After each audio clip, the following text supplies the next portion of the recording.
भाभी, यह क्या तरीका है? उठाओ मेरे पति के सामने से दाल चावल की थाली। दामाद को कोई घास फूस खाने को देता है क्या? आंगन में गूंजती तेज आवाज ने पूरे घर की हवा बदल दी। रसोई के दरवाजे पर खड़ी नेहा का हाथ वहीं रुक गया। उसकी उंगलियों में अभी भी गर्म तड़के की खुशबू थी और माथे पर पसीने की हल्की बूंदें चमक रही थी। उसने धीरे से अपना पल्लू संभाला और पीछे मुड़ी। सामने पूजा खड़ी थी, उसकी ननद, जिसके चेहरे पर गुस्सा और एक अजीब सा घमंड साफ दिखाई दे रहा था। पूजा अपने पति अर्जुन के साथ मायके आई थी और आते ही घर का संतुलन जैसे बिगड़ गया था। दामाद है वह इस घर के। पूजा ने दोबारा ऊंची आवाज में कहा, जाओ खीर कचौड़ी समोसे बना कर लाओ। मेरे पति को यह सादा खाना मत परोसो। आंगन में बैठे अर्जुन असहज हो उठे। उन्होंने धीमी आवाज में कहा, रहने दो पूजा, जो बना है वही ठीक है। लेकिन पूजा ने उनकी बात काट दी। नहीं, मेरे पति कोई साधारण मेहमान नहीं है। नेहा ने पहली बार नजर उठाई और सीधे पूजा की आंखों में देखा। उसकी आवाज धीमी थी पर मजबूत थी। दीदी, दामाद की सेवा 2 दिन की होती है, 6 महीने की नहीं। और हमारे घर की हालात इतनी नहीं है कि रोज दाल चावल चले।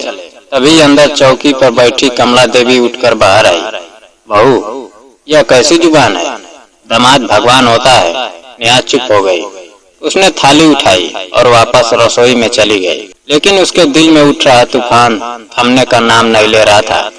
बाहर से साफ सुथरा दिखने वाला यह घर अंदर से बिखर चुका था। पूजा की शादी में इतना खर्च हुआ था कि घर कर्ज में डूब गया था। रोहित, जो नेहा का पति था, एक छोटी सी नौकरी करता था। उसकी तनख्वाह सीमित थी और उसी में पूरे घर का खर्च चलता था। लेकिन पूजा हर बार मायके आकर अपने पति के लिए खास चीजें मांगती और हर बार वही बात दोहराती, दामाद है। उस रात जब सब सो गए, रोहित ने नेहा से कहा, आज तुमने ठीक नहीं किया। नेहा की आंखें भर आई। उसने धीरे से कहा, मैं गलत नहीं हूँ, मैं बस सच बोल रही हूँ। हमारे पास जितना है उससे ज्यादा दिखावा कब तक करेंगे? रोहित चुप हो गया क्योंकि वह सच जानता था, लेकिन बहन के खिलाफ बोल नहीं पाता था। अगले दिन फिर वही बात, फिर वही मांग।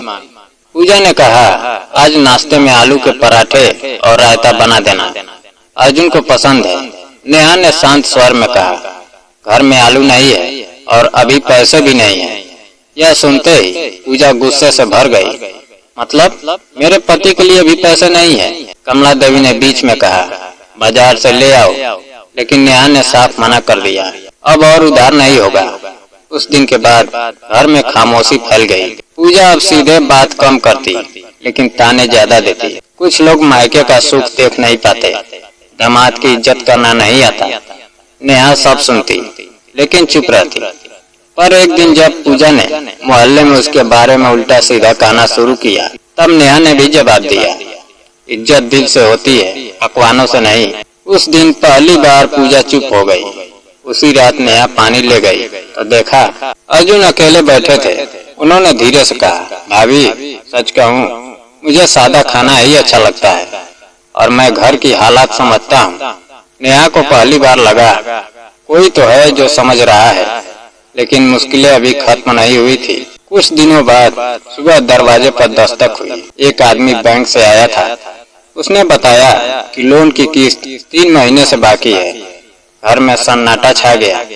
रोहित ने धीरे से कहा, यह वही लोन है जो पूजा की शादी में लिया गया था। यह सुनकर सबके चेहरे उतर गए। 60,000 बाकी थे। नेहा के पैरों तले जमीन खिसक गई। उस रात किसी को नींद नहीं आई। रोहित छत पर बैठा था।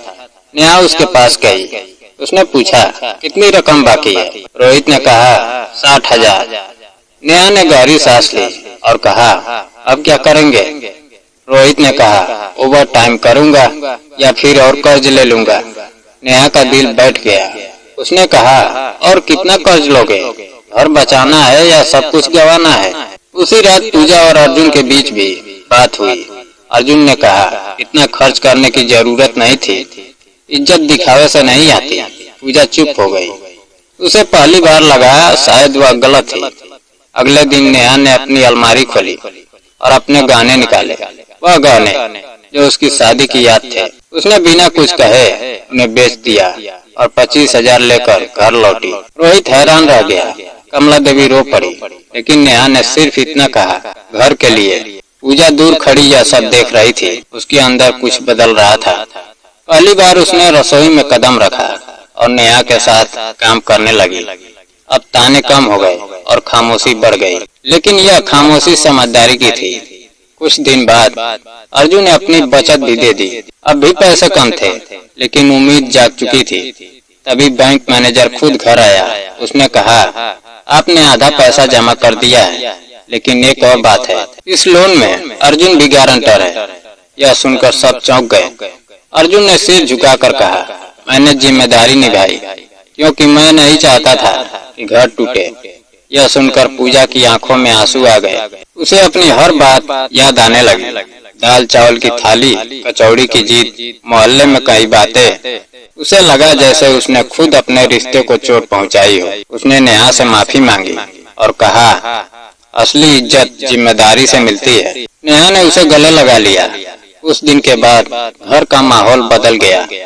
कुछ समय बाद अर्जुन को नौकरी मिल गई।